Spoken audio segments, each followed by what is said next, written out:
Assalamualaikum warahmatullahi wabarakatuh. Waalaikumsalam. Bismillahirrahmanirrahim. Wassalatu wassalamu ala Rasulillah wa ala alihi wa sahbihi wa ala ma ba'd. Kita lanjut kembali bahasannya dari Qawaid Qur'aniyah, dan hari ini insya Allah kita masuk ke kaidah yang ketiga. Al-Qaidatu As-Salisatu. Ya. Kaidah yang ketiga, halaman 23. Kaidahnya singkat, tapi penerapannya pada banyak bab ya dalam kehidupan kita. Itu firman Allah SWT, wala tansawul fadla bainakum. Wala tansawu, dan janganlah kalian melupakan al-fadla, kebaikan.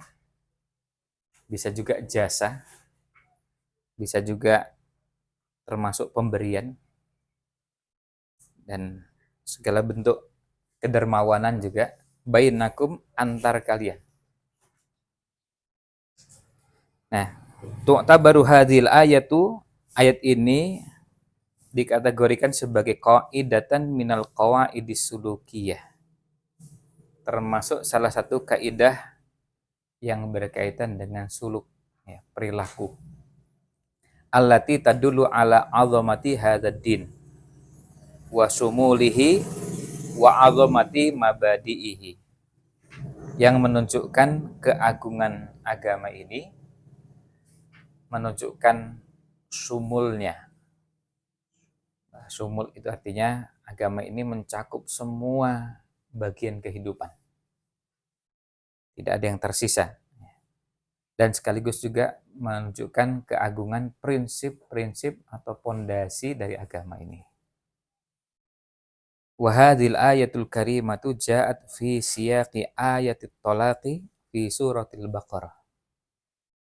Ayat yang mulia ini hadir dan Allah sampaikan kepada kita dalam konteks ayat tentang talak, tentang perceraian yang terdapat di surat Al-Baqarah.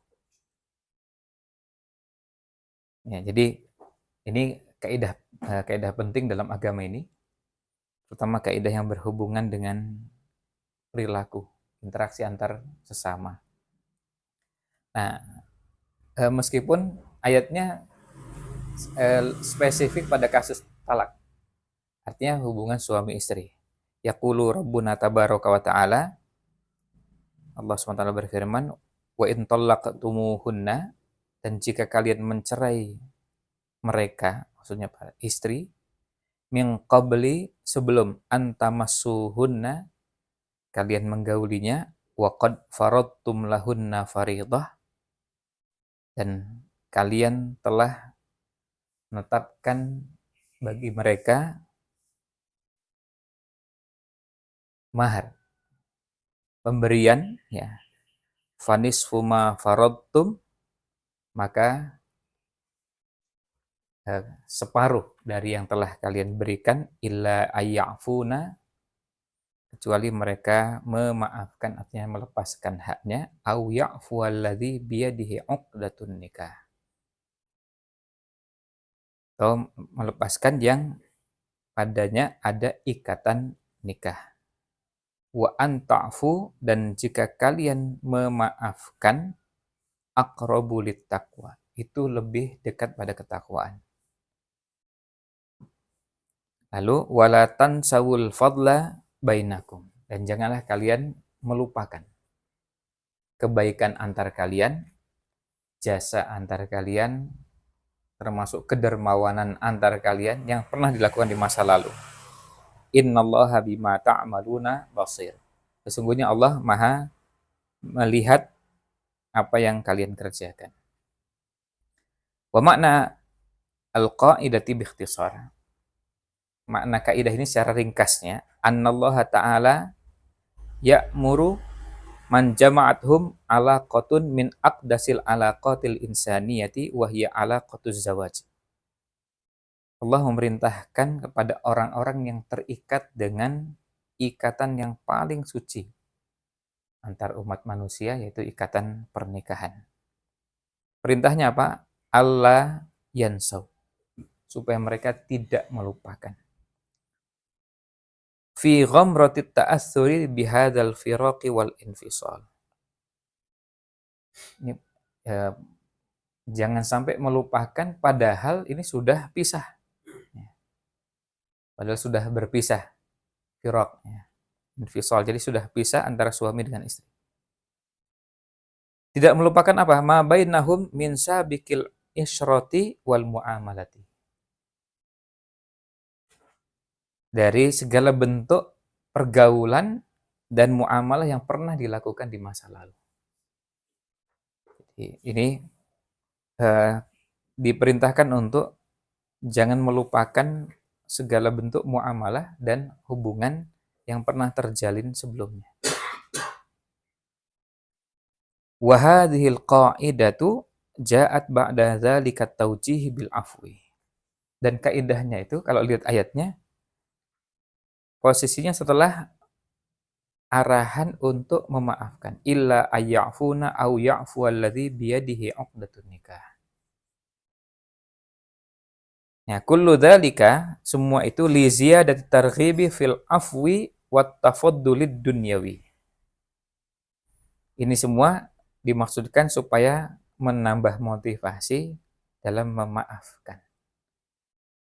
Dan tafaddul duniawi itu orang kadang-kadang perlu mengorbankan hal yang sifatnya duniawi, ngalah atau memberikan lebih kepada orang lain. Ya, ini maksud dari ayat tadi. Nah, tapi kemudian yang menarik di paragraf berikutnya nih, wa ma'a annan nisyana amrun jibilli. Padahal lupa itu adalah tabiat sifat yang manusiawi, pembawaan. Ya, bahkan sampai ada yang mengatakan al-insan itu, manusia itu dinamakan insan karena linisian ini. Karena memang pelupa. Dan justru kalau kita lihat, kita ini patut bersyukur Allah berikan lupa. Ya, kalau nggak lupa itu kita bisa stres. So ada bagian-bagian kehidupan kita yang kalau diingat-ingat itu akan berat. Jadi trauma, jadi beban pikiran yang sangat berat. Alhamdulillah Allah berikan lupa. Ya, beberapa kejadian, coba misalnya beberapa kejadian yang sangat berat dalam kehidupan kita. Kita menyaksikan langsung, terus seandainya nggak lupa, dan ingat terus sampai sekarang, dengan ingatan yang kuat, kan orang bisa stres, bisa linglung. Maka kata beliau, padahal manusia itu memang punya sifat nisyan dan itu amrun jibili. Itu artinya pembawaannya manusia lupa. Laisa biwus el insani daf'uhu. Di luar kemampuan manusia untuk menghilangkan itu. Artinya nggak mungkin manusia itu nggak lupa, itu nggak mungkin. Karena memang itu pembawaan. Illa annal ayatal karimata ja'at bit ta'kidi ala adamin nisyan. Nah, yang menarik ayatnya justru memerintahkan kita jangan lupa. Loh, kita lihat pembawaannya lupa. Terus kemudian ayat mengingatkan kepada kita supaya jangan lupa. Wal muradu bihi huna, yang dimaksud di sini adalah al-ihmal wa qillatil i'tina. Al-ihmal artinya mengabaikan dan kurang memperhatikan. Nah, ini menariknya. Jadi bawaan kita itu memang lupa, tapi kita diingatkan supaya jangan lupa. Apa yang jangan lupa? Nah, itu artinya ada yang memang perlu dilupakan dan biarkan itu lupa. Tapi ada yang jangan dilupakan. Kata-kata indah itu. Lupakan kebaikan kita pada orang lain. Ingat-ingatlah, jangan lupakan kebaikan orang pada kita. Ya, itu salah satu bagiannya. Nah, ini walatan saul fadla bainakum itu dia maknanya itu lebih dalam karena kondisinya itu pada saat sudah pisah. Kadang orang begitu bisa melakukannya kalau kondisinya normal. Coba kalau sudah musuhan. Ya. Ya. Kalau sudah musuhan kan pembawaannya itu orang ingin yang diingat adalah keburukannya. Yang disebut keburukannya. Kayak fulan gitu. Sampai-sampai kemudian ada sebagian manusia itu membahasakan tabiat lalat. Artinya gini, jadi kalau pada saat menyebutkan contoh itu dengan sangat terampil yang disebutkan itu ya keburukannya. Yang diingat dari orang tuh kejelekannya. Padahal apa? Padahal yang disuruh diingat itu bukan ini kan walatan sawul fadla kan yang diingat al fadl, bukan keburukan. Nah, itu kan artinya berarti kalau sampai ada orang mengingat-ingat itu kan memang diluangkan, disempatkan sampai kemudian itu direkam dengan sangat kuat. Ya, sampai terekam dan akhirnya dengan sangat mudah untuk menghadirkan itu pada saat dibutuhkan. Kalau di dalam ilmu menghafal istihdar gitu. Menghadirkan kembali ya kejadian itu terus kemudian bisa dihadirkan dan diceritakan kembali. Padahal itu yang harusnya jadi dihilangkan. Dan kalau itu pernah kita lakukan di masa lalu, kalau diucapkan jadi ghibah, nah kalau jadi ingatan itu jadi penyakit. Ya, maka harusnya yang buruk-buruk itu memang harus sudah mulai hilang. Kalau misalnya saya pernah salah, antum lalu setiap antum ketemu saya bilang, kamu diulang orang itu iya. Nah itu karena ada saya nah itu yang saya mengalami sama pengajian saya, kalau diunduh di tempatnya dia nggak datang. Kenapa kalau ketemu saya bisa diarah terus ya? Padahal itu kejadian sudah sekian tahun yang lalu dimuatan. Saya jadi risih gitu. Itu gimana? Ini kejadian betul kan? Iya. Dan ini orangnya profesor loh. Nah ini yang apa? Jadi yang begini tuh, pertama kita perlu menyelesaikan kasusnya dari pelakunya. Kemudian yang kedua korbannya, yang ketiga kita yang menceritakan tadi. Itu karena yang menceritakan tuh gini. Bukan orang ketiga. Iya. Jadi misalnya saya salahnya sama antum, setiap ketemu saya dilolok gitu. Nah itu kayak maksudnya kita sebagai orang ketiga yang menceritakan itu nyebut profesor itu bagian ghibah juga. Iya. Tapi kan tidak namanya ya. Iya. Tapi kan kemudian talmih gitu artinya dengan kita menyebut itu mengesarkan sebenarnya mengarahkan gitu ya. Nah, artinya gimana sikapnya itu? Saya yang sering isi jamaah itu disambai, bagaimana mengislahkan itu loh. Nah itu yang ya pertama kan kalau kita bisa mempertemukan dan mengislahkan itu kita selesaikan. Dan jadi kita ini kan sebagian masyarakat kita ini kan nggak terbiasa apa-apa diselesaikan dengan didudukkan, dipertemukan gitu ya. Kadang ya dibiarkan berlarut-larut dan kemudian diselesaikannya di belakang. Ini ngobrol tapi ngobrolnya di belakang. Nggak pernah kemudian didudukkan, diketemukan. Nah, kalau kita mengupayakan itu lalu kemudian yang bersangkutan nggak bersedia, ya sudah. Kita sudah berusaha untuk itu. Yang kedua, diselesaikan satu persatu. Artinya yang ini dinasihati dan jarang ya orang punya karakter kayak dulu orang sebutkan seperti Ustadz Mu'in ya. Ustadz Mu'in itu kan bisa diterima banyak kalangan karena beliau itu orang yang memang ya kita nasibuh dzalik Allah hasibuh. Jadi wala nuzaki Allah ada. Jadi beliau itu memang bersih gitu, nggak ada tendensi apa-apa gitu. Datang ketemu itu nasihati. Dan nasihatnya langsung udah selesai. Nasihat ke sini udah selesai. Ya tanpa kemudian nggak ada misi dan nggak ada kepentingan apa-apa bahwa mau ada kepentingan duniawi, ada kepentingan apa-apa. Selesai kan? Makanya orang senang dengan beliau meskipun pernah dinasihati, bahkan pernah ditegur gitu. Tapi orang tahu bahwa ini memang niatnya nasihati. Nah, yang poin ketiganya, nggak boleh cerita itu kepada orang lain. Itu harus betul-betul ditutup. Nah, karena gini, ketika orang tahu bahwa kita pernah menceritakan itu kepada orang lain, orang nggak akan percaya sama kita. Jadi kan gini sekarang misalnya sambat kepada seseorang. Terus kemudian ternyata sambat itu diceritakan kepada orang lain. Terus sudah. Ya itu betul-betul perlu dijaga. Makanya kadang-kadang majelis di mana kita berusaha untuk menyelesaikan beberapa persoalan itu memang perlu dibatasi, sangat terbatas ya. Nah, terbatas itu kadang-kadang ya perlu cari orang-orang yang kita bisa siqah untuk menjaga prinsip bahwa al-majlisu amanah. Jadi ada omongan di majelis itu adalah amanah yang nggak boleh keluar. Kan hukum asalnya begitu tuh. Kaidah dasarnya omongan yang ada di majelis itu nggak boleh keluar kemana-mana. Ketika yang bersangkutan sambat, itu kan maksudnya sambatnya ke kita. Nah kita terus kemudian memikirkan gimana caranya untuk menyelesaikan itu, apa yang kira-kira kita bisa lakukan, tadi mempertemukan, diselesaikan satu persatu. Tapi kemudian setelah itu apa? Setelah itu betul-betul kita jaga untuk sampai jangan ada kalimat yang keluar dari lisan kita tentang ini maupun tentang itu, dan nggak boleh ada yang tahu. Jadi masalahnya diselesaikan dengan apa orang Islam, senyap gitu ya. Itu selesai. Kalau ternyata nggak selesai, ya nggak apa-apa. Ya memang kita nggak ada tanggung jawab untuk bahwa itu harus tuntas, tapi kita sudah berusaha menyelesaikan dan selebihnya serahkan pada Allah SWT.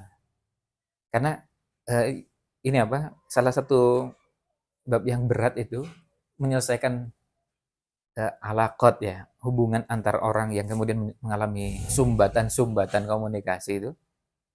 Ada beberapa kaidah ya. Salah satunya kaidahnya as-sitr. As-sitr itu artinya kita sembunyikan, kita jaga gitu. Sitr itu, satr.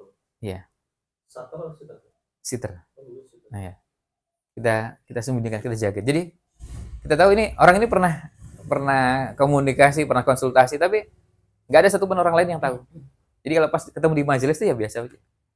Jadi termasuk juga sampai nggak punya pikiran jangan-jangan orangnya ada di sini gitu. Jadi itu nggak ada sama sekali. Karena apa? Karena nggak ada yang tahu. Nggak pernah diceritakan sama siapa-siapa.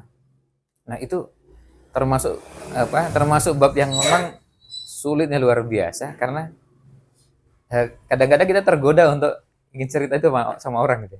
Kalau konteksnya firok begini kan biasanya kan orang firok kan ada problem gitu ya, Iya. problem rumah tangga, entah itu mungkin KDRT dan seterusnya gitu. Jadi kalau dari ayat ini yang nggak boleh dilupakan kebaikannya itu. Tapi ketika taruhlah si mantan gitu, si mantan ini kemudian ingin menikah entah itu sahabatnya atau saudaranya, kan dia ngerti aibnya nih saat jangan sama si Fulan tuh udah nempeleng, seneng mabuk-mabukan, itu kira-kira konteksnya seperti apa Ustaz? Nah itu nanti masuk bab ghibah yang dibolehkan itu, yang 6 itu. 6 jenis ghibah yang dibolehkan kan itu. Mengingatkan supaya tidak Iya. menjadi korban baru. Namanya Ghibah yang punya orang yang punya pengaruh ya tadi. termasuk itu. Itu kan ada 6. Ya, ada 6 ghibah yang dibolehkan. Nah, salah satunya adalah tahdzir. Tahdzir itu masuk di situ. Kita mau wanti-wanti, tapi itu pun lagi-lagi dilakukan dengan di majelis yang betul-betul menjaga amanah. Cuma ngobrol berdua. Nggak diumbar juga. Nggak boleh di medsos. Nggak boleh di majelis begini. Nggak boleh jadi betul-betul terbatas. Karena apa? Itu hanya boleh diketahui oleh yang berkepentingan. Kalau kayak kajian tuh. Seperti ini. Kita tahu ya kalau di majelis itu ada kejadian gitu.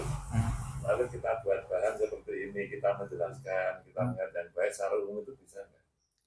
Nah itu perlu jaga hati-hatinya begini. Kalau bisa majelisnya betul-betul dijaga sampai kalau perlu disamarkan tempatnya, waktunya dan yang lainnya supaya orang nggak bisa membayangkan majelis itu berada di mana. Oh, iya. Tapi ada majelisnya. Ya. Kan ketika misalnya menyebutkan ada majelis gitu. Tapi kemudian kalau misalnya lalu kemudian spesifik ada majelis yang ada dihadiri oleh Ustaz Anton. Nah itu nyebut ada langsung miring. Kita di majelis itu menjelaskan ini. Ayo kita bersilaturahim itu kita ingat yang baik-baik saja, yang jelek kita lupakan. Untuk nasihat Iya. bisa. Betul, ya bisa. Nasihatnya umum itu bisa. Yang lakon ini ben krasa dhewe gitu ya. Iya. Nah itu nanti taujih secara umum ya. Boleh kan itu ya? Perlu kalau itu nasihatnya bermanfaat untuk semua ya, untuk yang sedang bermasalah di situ, atau juga bisa jadi kalau kenapa makanya para ulama mengatakan bahwa taujih secara umum itu diperlukan karena kita nggak tahu kan itu laporan yang sampai ke kita bahwa ini sedang bermasalah, bisa jadi ada yang lain juga yang bermasalah tapi nggak lapor sama kita, makanya namanya taujih, arahan, nasihat umum itu tetap diperlukan karena selain membekali juga bisa jadi mungkin nanti sebagai bahan untuk memberikan arahan yang mungkin sedang bermasalah dan kita nggak tahu. Kan kita pokoknya murni inginnya nasihati aja. Siapapun gitu. Saya pernah setelah khutbah Jumat, terus kemudian ditemui orang. Wah, terima kasih Ustaz. Jadi nasihatnya di khutbah Jumat. Saya nggak tahu. Jadi iya benar nggak? Padahal saya nggak tahu itu beliau sedang ada masalah itu. Lalu beliau malah cerita.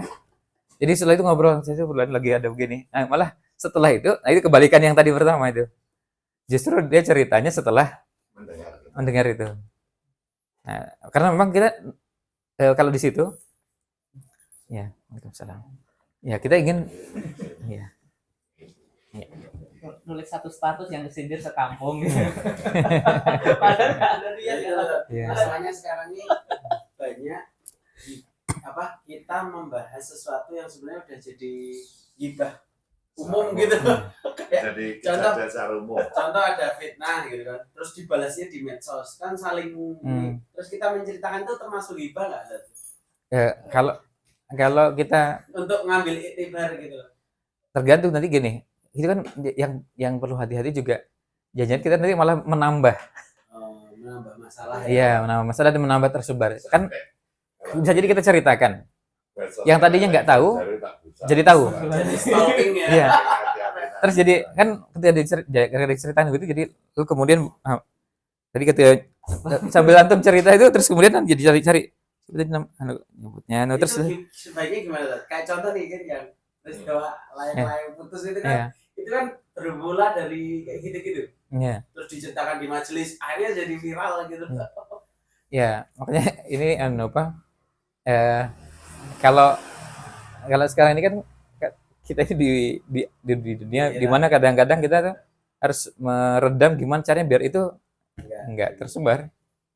Kalau sudah terlanjur tersebar ya sudah. Tapi paling tidak kita bisa meredam yang belum tahu, diarahkan supaya enggak disibukkan dengan itu. Kalau kemudian kita mau ngambil iktibar pun lebih baik kita melihat kebutuhan yang ada di masyarakat, nggak selalu kemudian disibukkan merespon itu. Kan bisa jadi gini, itu kasusnya kasus A, sementara yang dibutuhkan di masyarakat kasus B itu kasus C. Jadi, tapi kemudian ketika kita ceritakan itu, jadi mengalihkan perhatian supaya masyarakat juga memperhatikan itu. Itu juga ada bagian dari menyibukkan yang sebenarnya nggak diperlukan. Kan bisa jadi itu urusannya urusan fulan dan fulan itu ya, fulan dan fulanah gitu. Yang lain nggak berkepentingan. Ya kayak misalnya sekarang di masyarakat. Kasus-kasus yang seperti itu bisa jadi terjadi dan pemicunya bisa jadi masalah ekonomi, masalah macam-macam lah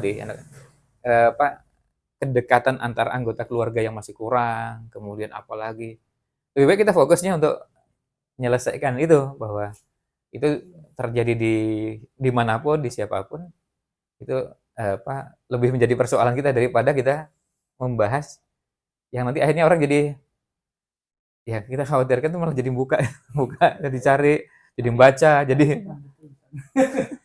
urusan mereka bisa curhat di sosmed dan seterusnya, kemudian di framing, kemudian dikompori, kemudian dia masalah background ideologi itu.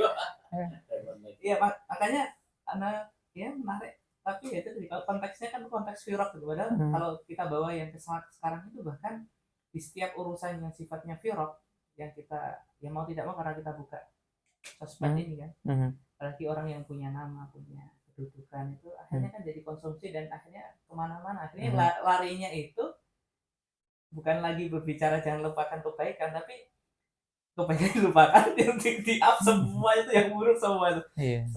Sampai betul-betul hilang udah, nggak ada kebaikannya, betul-betul sosok yang bejat jahat gitu. Ini kan sakit kalau dari hati ini. Masyarakat kita sakit sekali kalau gitu, termasuk al-afu, termasuk para mungkin pegiat agamanya juga banyak yang sakit kalau dilihat dari ayat ini kan. Jadi kompor semua kan gitu.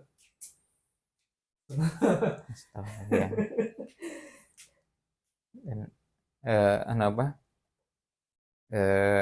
ada kalimat dari seorang ustadz bilang, ini salah satu penyakit yang harus kita bunuh sekarang ini adalah viral. Gimana caranya? Jadi kepingin viral gitu maksudnya. Ya, tapi kalau kita menyebarkan kebaikan supaya viral kan beda ya. Jadi tapi kepingin viral itu maksudnya kepingin ya kemudian nanti jadi hubbu dhuhur wa syuhrah itu. Jadi saya ingin kajian saya kepingin viral, buku saya, nama saya, lembaga saya, tapi bukan kebaikannya yang ingin viral. Kebaikan yang ingin viral kan kita nggak, ya enak ya, bebas, nggak terikat dengan siapapun. Pokoknya kita ingin orang jadi baik semuanya, kemudian buat materinya dari siapapun, kapanpun, di mana, mas, pokoknya semua yang terlibat dalam kebaikan itu ya kita senang dan kita viralkan. Tapi bukan berbasis bahwa nanti yang ingin diviralkan tuh saya. kemudian buku saya, dan pokoknya semuanya serba apa berpotensi untuk sebenarnya ada penyakit hati yang masuk di situ. Ya, Pansos. ya pansos, panjat Kalau sos. saya yang saya hadapi kalau sulit itu mengatasinya, sehingga saya mau teman saya cuma kayak sabar dulu. Kalau sudah, ya saya orang sabar tentang dengan suami istri, suaminya gini. Kalau apa itu susah. Iya, kalau ini memang betul, kalau apa menangani kasus itu memang nggak semua orang ya punya kemampuannya. Ini sebagai contoh misalnya, saya satu pekan ini capek sekali, tapi capeknya capek batin. Nangani kasus-kasus LGBT itu kan menguras menguras pikiran, menguras batin, menguras rasa, itu berat ya. Ya, sebelumnya bulan lalu kasusnya yang hubungan dengan lawan jenis, ya pada kasus yang lain ya. Tapi yang ini lebih menguras gitu, karena ya ada. Kita terpengaruh dari suatu Iya, betul. Karena kan merasa nggak bisa membantu jamaah kan kita. Nah, kalau saya ini terlibat langsung nemui, dipanggil, kemudian nasihati, kemudian siapa terus kemudian sampai harus mengecek lewat handphonenya, kemudian jadi mendeteksi fa'il dan maf'ulnya. Kan kita fa'il dan maf'ulnya bisa jadi sama-sama sebenarnya memang ingin jadi maf'ul gitu, tapi dan menikmati sebagai maf'ul, kemudian sebagai fa'il bukan maf'ul lah katanya. Karena laki kalau maf'ul kan perempuan. Sama-sama.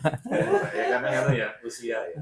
Jadi banyak maaf ya, banyak kasus saya itu CLBK. Itu kasus reuni. Waduh. Kudu piye.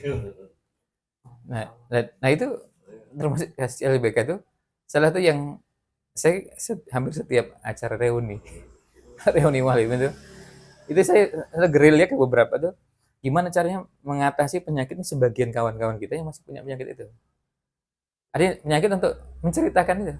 Kan sebenarnya gini, artinya masuk kita ini udah mau 50 tahun lah ini. Jadi ke-7 mungkin. Iya, artinya sudah. Berapa tahun nggak ketemunya satu abad malimin. Aku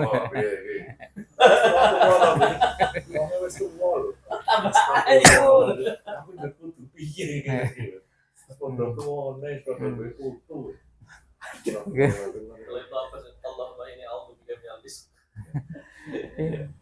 Jadi ada apa? Kan sebenarnya itu pada sebagian orang alhamdulillah sudah dengan berjalannya waktu, kemudian dengan kesibukan dan macam-macam itu sudah mulai hilang. Tapi ada yang memang terus kemudian menghidupkan kembali. Padahal kan itu sesuatu yang sudah juga lalu mengingatkan kayak gitu. Iya.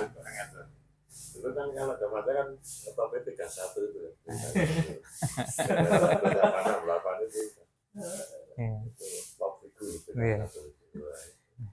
Gitu, angka 6831. 68 kan dulu asrama itu disebut nomor rumah. Iya. Kalau kota perasaan 31.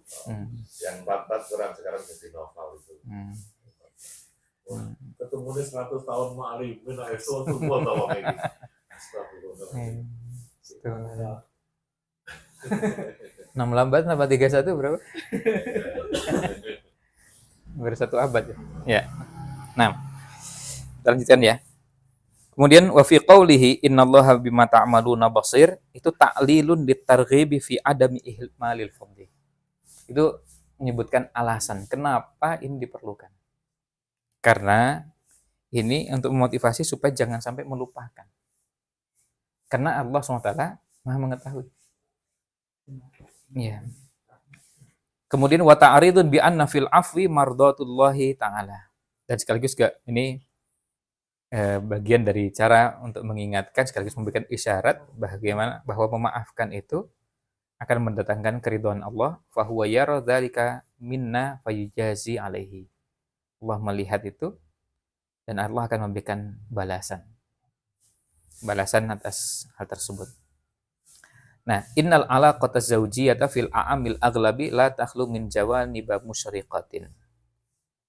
Hubungan rumah tangga, hubungan suami istri itu umumnya tidak lepas dari sisi-sisi yang menyenangkan, menggembirakan, membahagiakan, itu pasti. Tidak mungkin rumah tangga itu nggak punya sisi itu. Ya, nah, dia kan nggak mungkin ada rumah tangga kemudian orang tuh isinya nggak ada satupun kebaikan dan nggak ada sisi yang menyenangkan. Entah itu menyenangkannya pada saat bisa jadi pada saat mulai dari proses akad nikahnya atau proses ta'arufnya, ada proses kemudian apa saja pokoknya dalam kehidupan sejak sebelum punya anak, setelah punya anak, kemudian pasti ada. Nah itu ada jawanib musyriqah. Tapi batasannya seperti apa? Khawatirnya ini, kalau apakah mengingatnya sekedar tidak supaya tidak mengingat kejelekannya, ataukah khawatirnya kejelekannya sampai KSBB, kelingan sing biyen maksudnya kayak akhirnya merindukan lagi kan bahaya malah. Maksudnya seperti apa itu batasannya itu? Ya kalau kan gini, kalau firaq dan itu masih talak 1 kan tujuannya untuk kembali lagi. Kalau di sini Talak 2 konteksnya iya kan ya. Kalau itu kalau anu ya, kalau itu kejadian di masyarakat umum gitu. Kalau misalnya nanti talak 2 pun masih diharapkan kembali lagi kan. Karena memang katakanlah yang talak sudah bain. Iya ya sudah ya. Enggak Nah, kan tidak mengingat kejelekannya tapi juga enggak usah mengingat gitu kan. Nah, mengingat kebaikannya supaya nanti kemudian gini, mengingat kebaikan pada batas-batas tertentu supaya nanti kita tetap tidak menyebutkan keburukan, tidak mengungkit-ungkit. Dan kalau bisa melakukan kebaikan, maka dilakukan. Nanti di bawah ini ada disebutkan contoh bagaimana orang sudah pisah rumah tangga. Suami istri sudah pisah. Hebatnya itu, suaminya itu sampai menyembunyikan itu, masyarakat nggak tahu. Itu hebatnya. Ini yang diceritakan sama beliau. Tapi masyarakat nggak tahu tuh. Nah itu yang apa kata beliau, ini termasuk salah satu bentuk atau contoh walatan solul fadla bainakum yang bagus. Sangat bagusnya, luar biasa. Kenapa? Karena sampai orang nggak tahu. Karena itu saya menemukan kasus perceraian itu apik sekali. Dia bisa saling menghargai terus anak istri. Saya terus dengan cerita itu langsung Bila malah saya kerap mulai Tapi kok bisa?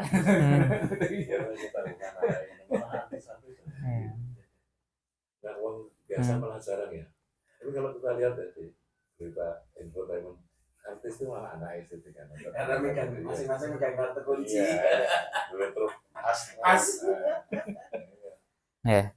Terus kemudian selain Jawa di musyriqah wa min waqafati wafa'in baina minaz zaujaini li ba'dihima. Ini adalah sisi-sisi wafa. Nah, ini termasuk bab akhlak yang harus kita pelajari, wafa. Jadi bagaimana kita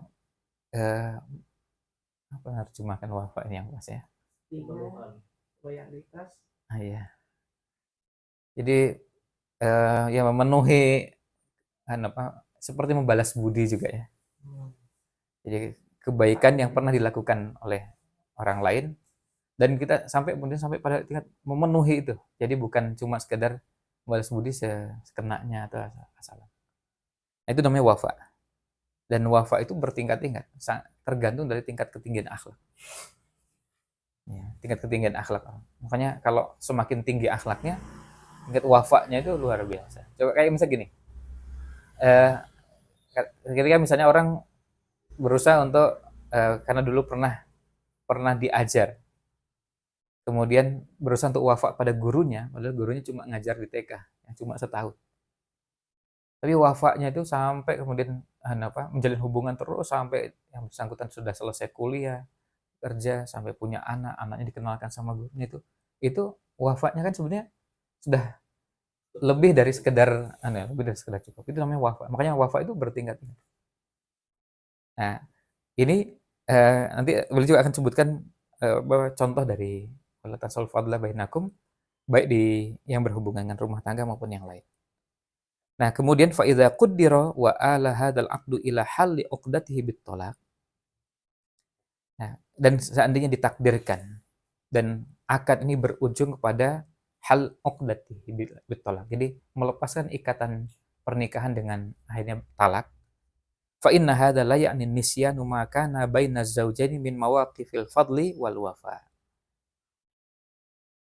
ini tidak berarti melupakan momentum-momentum di mana orang pernah berbuat kebaikan, termasuk membalas kebaikan, wafa tadi, itu tidak boleh dilupakan sama sekali.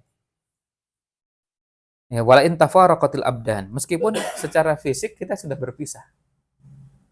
Fa innal janibal khuluqi yabqa wa la yudhibuhu mithlu hadhil ahwalil 'aridah. Tapi sisi akhlak itu tidak pernah hilang. Jadi tetap fisiknya berpisah, tapi akhlaknya tetap dijaga. Dan kondisi yang memaksa akhirnya harus terpisah itu tidak membuat yang bersangkutan melupakan kebaikan. Jadi ini kan kalau membicara akhlak ini bagian dari akhlak di tingkat tinggi gitu ya. Bayangkan fisik sudah berpisah. Kalau fisik sudah berpisah, apalagi kemudian pisahnya itu dengan namanya perceraian. Orang cenderungnya yang ada bawaannya marah dan marah. Sini ngungkit keburukan, sana juga ngungkit keburukan, dan kemudian mencari pembenaran, alibi bahwa saya ini memang pantas pisah dengan ini. Karena memang gini, yang lain juga mencari alibi juga untuk membenarkan memang kayaknya kita nggak bisa bersama-sama. Ya, harusnya kalau itu memang terjadi dan sudah selesai, sudah ditutup. Dan ya sudah masing-masing menahan. Memang sudah tidak ada kata-kata lagi, sudah selesai ya. Iya. Umumnya ya udah gitu aja, nggak usah disebutkan lagi dan sudah ditutup, sudah selesai. Nah, tapi kemudian apa nggak bisa ada wafa setelah itu? Ya, masih tetap ada dan bisa. Kan ini masalahnya bukan musuh yang harus diposisikan sebagai musuh abadi, yang seperti kalau kita musuhi setan, inna syaiton lakum aduun fattakhidhu aduwa. Kalau itu memang kita musuhan sampai kiamat, sampai mati kita akan musuhan terus. Nah itu setan. Tapi kalau manusia kan enggak. Manusia kan konteksnya ini ketika kemudian mau ta'aruf lagi, mau nikah lagi setelah cerai. Terus ketika ditanya lah, dulu kenapa cerai itu boleh nggak menceritakan? Maksudnya biasanya kan alibinya untuk membela diri lah, eco defense kan. Itu gimana ya sudah? Memang dulu masih sama emosional. Kalau ditanya itu berarti nggak boleh menceritakan ya? Karena dia terlalu baik buat saya. Gitu saya. Masya Allah. Terlalu baik buat saya. Merasa makomnya masih di bawah. Ya, itu kan enak tuh. Dia terlalu baik. Dulu masih emosional. Iya. Tidak frekuensi. Beda radio. Salah. Iya. Oh, AM dengan FM ya. Beda radio. Ya, AM kita FM.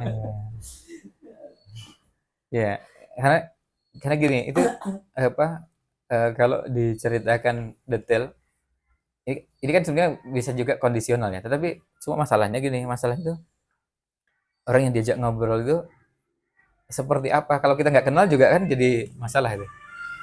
Kan beda dengan misalnya gini, kalau orang yang memang kita ajak ngobrol, mau kita ceritakan itu orang punya basis ilmu pengetahuan agama yang baik, ada tingkat kematangan dalam memahami persoalan, dan juga ada kemampuan untuk menjaga. Itu termasuk yang paling penting tuh, al-majlisu amanah itu. Pokoknya menjaga omongan. Bisa nggak keluar dari itu? Jadi kan sebetulnya seperti itu tuh termasuk bab yang dibolehkan diketahui. Cuma bisa nggak dijamin bahwa kalau saya ceritakan jangan nggak keluar gitu. Cuma sampai di situ. Sebab kan nanti kalau diceritakan dan itu memang pada orang yang sangat membutuhkan untuk mendapatkan informasi itu sebenarnya layak. Cuma masalahnya yang dia omong itu bisa nggak nanti membatasi bahwa itu cuma sampai di situ. Terus setelah dapat informasi cerita ya, cibule. Terus kemudian ngobrol sama orang cerita lagi. Cerita bisa jadi ceritanya pada orang-orang dekatnya. Nah orang dekatnya cerita lagi sama cerita ya. Akhirnya itu yang terjadi itu justru yang kita lihat adalah kan yang bersangkutan orang tuanya. Anaknya seharusnya mau orang kosong. Nah, itu gimana Pak? Iya, artinya siapapun yang yang lebih sakit hati itu kan yang berapa uang anak itu mau dilarang ya. Kalau itu udah biasanya nggak rem tuh, gaspol tuh. Iya. Anaknya sudah mungkin surah saling maafkan ya gitu ya. Tapi Nah, dan itu nanti makanya di situ di bab bab tentang pernikahan ini ada bab yang berhubungan dengan intervensi, tadakhul. Ya. Tadakhul itu dalam rumah tangga ada beberapa. Yang paling tertinggi urutan pertama biasanya ibu mertua, atau ibu, baru kemudian bapak dan kemudian seterusnya. Itu tadakhul seperti itu, intervensi begitu, itu pada batas-batas tertentu harus betul-betul kita punya, kalau kita sebagai anak punya posisi dan sikap yang tegas, karena itu sudah masuk oduan atau zulmnya ibu atau zulmnya bapak. Sampai ada bahasanya itu adalah memang tabiat yang barusan itu, intervensinya pertama sudah kalau benci sekali, kemudian yang kedua, kemudian kepribadian yang sangat kuat dari ibu atau orang tua, kemudian anaknya lemah, kemudian nanti ada tabiat Fir'auniyah. Tabiat Fir'auniyah itu wa ma urikum illa ma ara. Jadi dia mendikte, pokoknya harus ikut sih. Jadi artinya kalau tadi benci, kalau saya benci juga jadi harus benci. Ya. Padahal kan artinya kalau benci ya sudah selesai. Ya. Tapi ini sakit hati, dan sakit hatinya dibiarkan terus dirawat. Ya. Dikembangkan. Ya.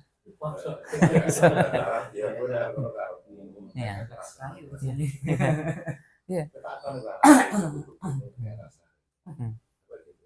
Jadi artinya, nah itu tabiat buruk itu yang memang justru harusnya yang harus kita selesaikan adalah bahwa ini memang tadi betul kasusnya bisa jadi ada memang kasus besar dan harus diselesaikan masing-masing. Tetapi ada pihak yang lain yang juga seharusnya tidak ikut besar-besarkan. Kemudian itu membuat itu jadi langgeng, ditahan lama, itu kan merusak. Artinya kan sudah masalah badan kan orang sampai dosa, bayangkan dalam syariat kita ini kan dosa sejahat apa saja kalau sudah taubat kan sudah. Tapi kalau ketemu orang dengan tabiat begini, ya sudah memang kita harus posisikan masalahnya itu ini sumber masalahnya, masalah baru. Ya, masalah yang kemarin itu sudah selesai dan bisa jadi tadi sudah saling memaafkan. Kan tadi sudah al-afunya sudah selesai. Ini maafkan sudah selesai ya, udah. Terus masing-masing sudah mengakui kesalahannya, sudah minta maaf dan sudah menutupnya, sudah. Tapi kalau ini masih, berarti ini yang harus dilihat sebagai masalah baru yang harus diselesaikan. Tinggal dulu daripada timbul masalah. Kalau istilahnya kisahnya Nabi Ibrahim minta ganti palang pintu ke mantan istrinya Nabi Ismail itu kekhususan atau seperti apa itu kan batasan konteksnya itu. Nah, itu kan itu kan arahan dari orang tua melihat dari tabiat seperti itu kan termasuk yang bisa dipertimbangkan untuk diputuskan pada kita sebagai suami ya. Apa enggak ini sih? Apa enggak diberikan istilahnya SP atau istilahnya tarbiyah gitu loh. Kayak kadanono gitu.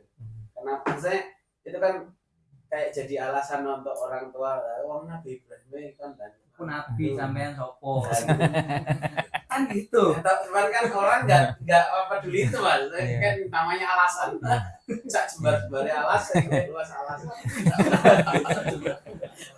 Tapi ada dari sana. Iya ada loh masalah. Menyadarkan orang yang asli masuk Alas. tobat itu ya. Anda baru tahu Aku tahu gitu aja. Alas. Namanya juga alasan. Alasan. Kalau bahasa itu makanya itu dawa ini lurung bisa dawa guru. Tahu burung? Burung ini. Lurung itu jalan. Jalan itu misalnya jalan dulu. Nek burung nek omong keranten. Hati-hati lho kowe. Nek aja nganti ngene nek wong sebenarnya sak dawa-dawane lurung isi dawa guru. Nah, itulah sebenarnya kenapa pada saat kita menyelesaikan masalah rumah tangga itu, pada beberapa orang kan tidak tergambar secara utuh rumah tangga itu seperti apa. Ya, kisah tadi betul, tapi itu bagian dari potongan. Iya. Kalau ibaratnya puzzle dia itu potongan dari, memang harus ada, dan itu bagian dari apa, dari kerangka dalam kehidupan rumah tangga itu ada hubungan antara orang tua dengan anak, orang tua dengan menantu, itu kan itu ada bagian dari hubungannya. Tapi kalau itu dipotong cuma di situ aja, nggak ada yang lain-lainnya, ya rusak rumah tangganya. Kalau bukan rumah Ya. tangga di masyarakat umum gimana? Mesti ada si X dengan si Z, si itu. Nanti itu sebenarnya babnya lain dari sisi Masuk di laga star kaumun angkaumin asaya kena heroin. itu salah satu diantaranya. Terus nanti al-islah. Nanti di kaidah yang berikutnya itu. Kejadian paling banyak kan antara perempuan walan nisaun min nasain. Nah, itu nanti itu babnya nanti di islah, kaidah yang berikutnya. Nah, ada kaidah tentang islah. Jadi kalau itu, tapi kalau hubungannya dengan menyelesaikan masalahnya. Tapi gimana caranya tadi yaskhor itu bisa diredam sampai betul-betul, sampai bisa dibilang sampai habis, sampai betul-betul hilang gitu.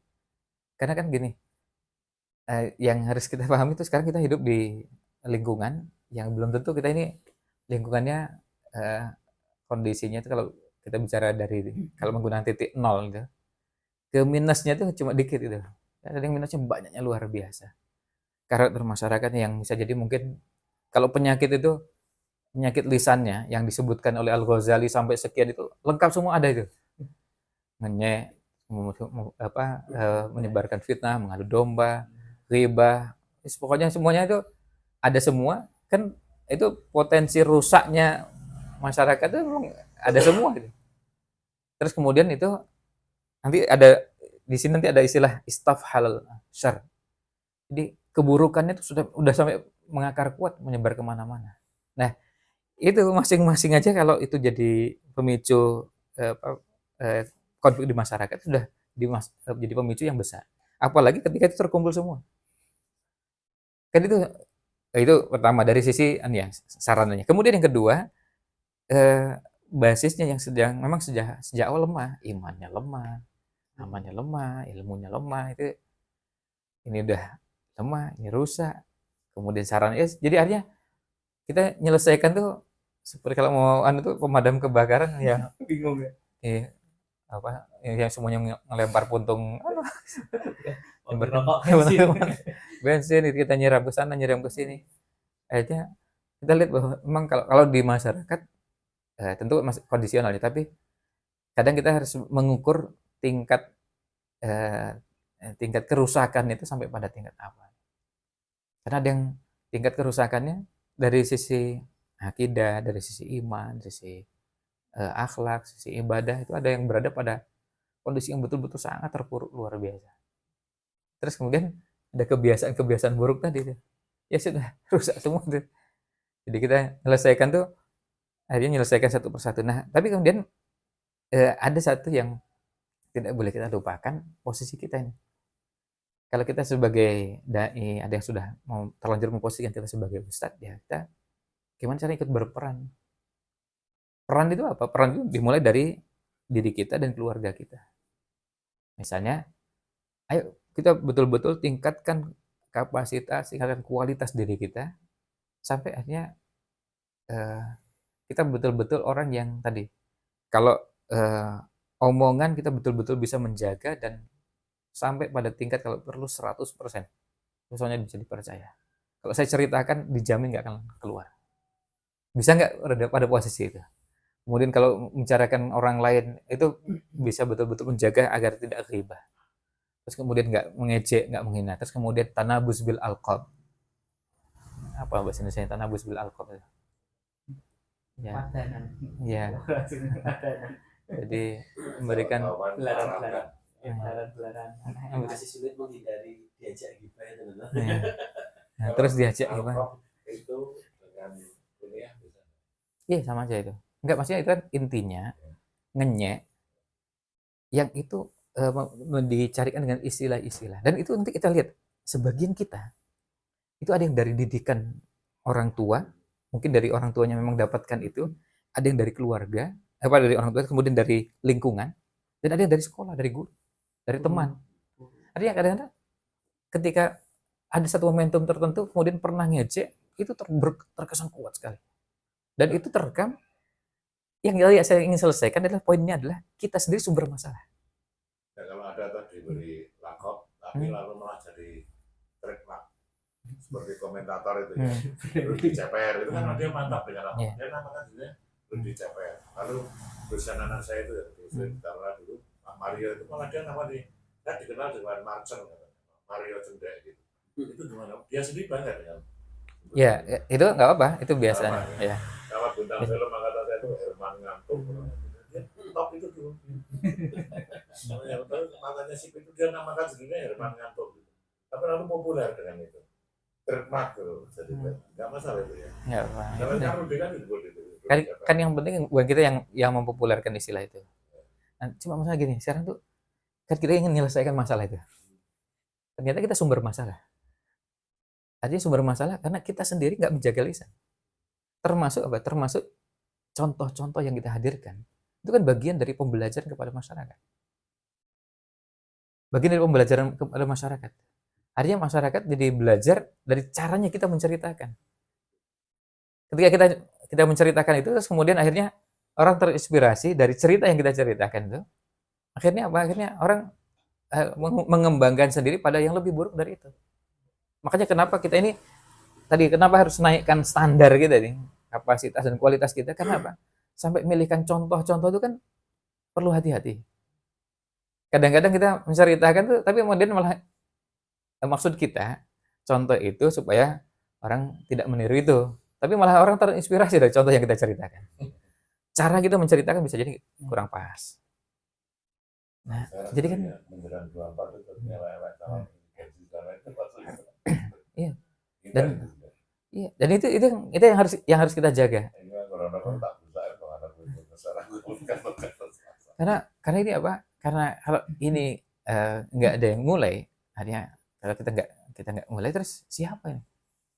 Sebenarnya orang lalu berkesimpulan, Ustadz juga sama aja. Karena cuma melihat dari administrasikan, dan kebetulan ada yang memang begitu. Tapi kan cuma kebetulan, sebenarnya nggak semuanya begitu.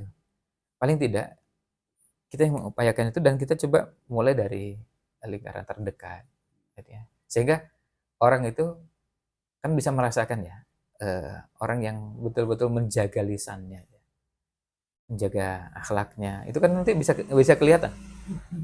Ya, tentu tujuannya bukan supaya dilihat, bukan, tapi masalahnya orang itu kan memposisikan Asad itu sebagai uswah ya, sebagai qudwah gitu.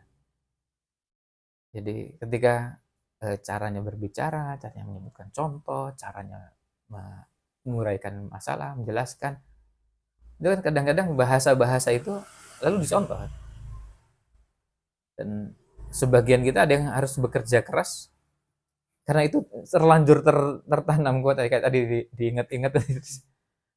Kalau yang diingat-ingat itu sesuatu yang baik untuk memudahkan membahas itu, dan itu masih dalam batas yang benar, tadi alasan itu ya. Tapi yang diingat-ingat ada sesuatu yang memang sebetulnya sudah saatnya yang begitu-begitu kita ganti dengan yang lain ya. Kalau batasannya ini untuk warning untuk kita yang mengamalkan yang ini tadi,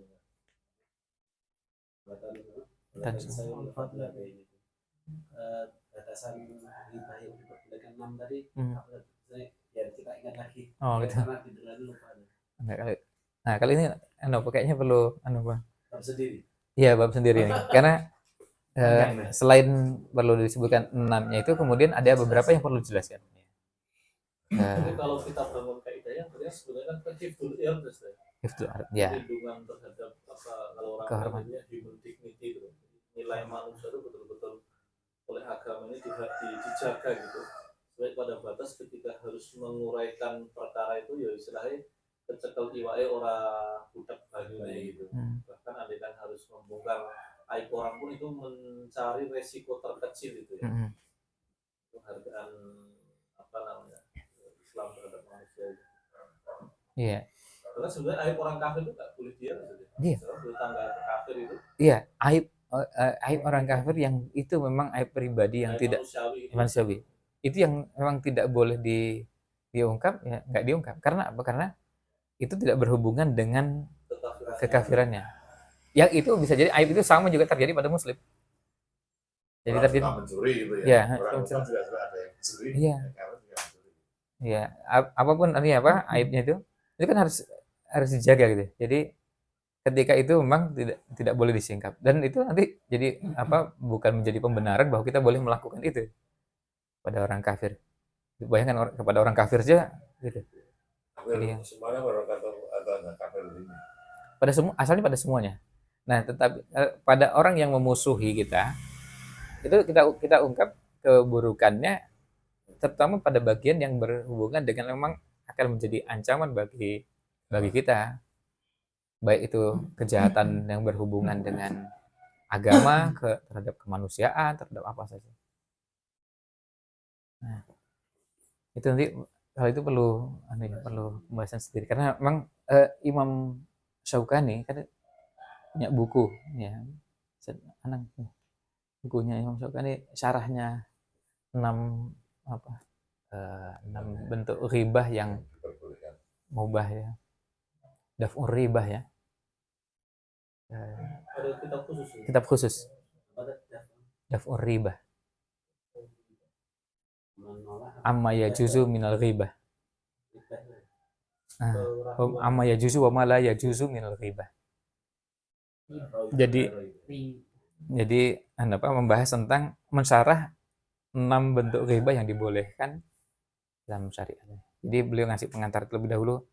Ghibah itu hukum asalnya haram dan itu termasuk dosa besar. Jadi itu juga di awal harus dihadirkan supaya orang menyadari bahwa ketika melakukan kejahatan. Jadi melakukan dosa.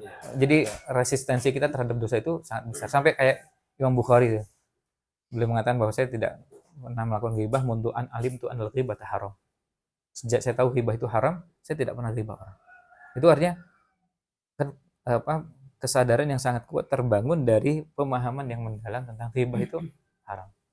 Nah, itu harus di awal. Karena apa? Karena memahami akhlak itu kan ada selain ada tahapan dan urutannya, kemudian ada yang menjadi kaidah dasarnya. Sebelum nanti pengecualian. Karena pengecualian itu hanya boleh dibahas setelah kaidah dasarnya, kaidah umumnya. So, kalau misalnya itu belum dituntaskan, jangan-jangan nanti kemudian memanfaatkan pengecualian itu. Pikirannya, wah ini kan masih boleh. Ya. Ya. Memang dan membuat ukuran sendiri itu sekarang. Ya, dia mengembangkan sendiri itu. Mengembangkan sendiri seakan-akan yang dia lakukan itu ya ini termasuk pengecualian. Termasuk mahfud.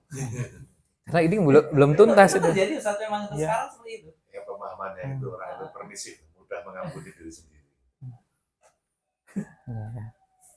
Jadi membuat batasannya ya untuk dirinya sendiri dan itu yang terjadi sekarang. Hanya yang sekarang kita lihat yang sebenarnya enggak hanya kan karena ke-scroll gitu kan kebaca kan. Jadi orang itu bisa membuat ukuran-ukuran masing-masing. Yang baik-baik juga diikuti, yang tidak baik ada ruang dalil bisa. Dengan yang itu saling misalnya ini yang satu kerepotan itu anak yang dari karena diterima dengan baik dilokin padahal apa itu ini sudah rumah tangga sendiri dan yang ini bergaji anak ini nanti TP ke mantannya yang sudah berumah tangga diterima dengan baik hubungannya baik kan apa itu ya dilokin repot apa itu malah dari al-maidah malah ya kaufulau matalah itu disebut